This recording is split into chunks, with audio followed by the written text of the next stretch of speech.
మహేంద్ర సింగ్ ధోని క్రికెట్లో ఎంత కూల్గా ఉంటారో ప్రత్యేకంగా చెప్పాల్సిన అవసరం లేదు. కెప్టెన్గా టీంను నడిపించిన తీరు నుంచి యువ ఆటగాళ్లతో వ్యవహరించే విధానం వరకు ధోని స్టైల్ ఎప్పుడు ప్రత్యేకంగానే ఉంటుంది.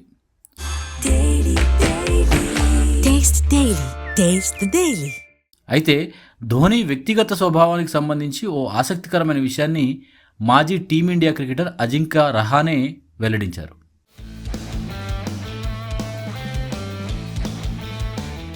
రహానే ఇటీవల ఒక యూట్యూబ్ పాడ్కాస్ట్లో మాట్లాడుతూ క్రికెట్ టూర్ల సమయంలో ధోని హోటల్ రూము దాదాపు ఎప్పుడూ టీం సభ్యులకు ఓపెన్గానే ఉండేదని చెప్పాడు.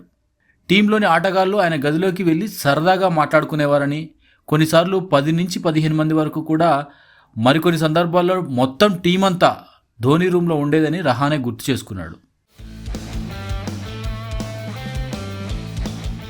క్రికెట్ గురించి చర్చించడము, వీడియో గేమ్స్ ఆడటము, సరదాగా గడపడము, ఇలా ధోని గది టీం సభ్యులకు ఒక కామన్ హ్యాంగ్అవుట్ స్పాట్లా ఉండేదట. అయితే ధోని పెట్టుకున్న ఒక స్పష్టమైన రూల్ కూడా ఉండేదని రహానే గుర్తు చేసుకున్నాడు. ధోని గది తలుపు తెరిచి ఉంటే ఎవరైనా లోపలికి రావచ్చు, కానీ తలుపు మూసుంటే మాత్రం ఎవరూ లోపలికి వెళ్ళకూడదు.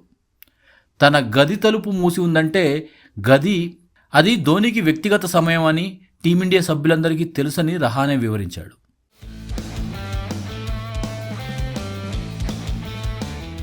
అంటే టీంతో కలిసిపోయే విషయంలో ధోనికి ఎలాంటి హద్దులు లేవు, కానీ తనకు వ్యక్తిగత సమయం అవసరమైనప్పుడు మాత్రం ఆ స్పేస్ను కూడా అంతే ఖచ్చితంగా కాపాడుకునేవారని రహానే గుర్తు చేసుకున్నాడు. రహానే చెప్పిన ఈ చిన్న సంఘటన ధోని కేవలం కెప్టెన్ కూల్గా మాత్రమే కాదు, అతని వ్యక్తిగత జీవితానికి సంబంధించిన స్పష్టమైన హద్దులు పెట్టుకున్న వ్యక్తిగా కూడా చెప్తోంది.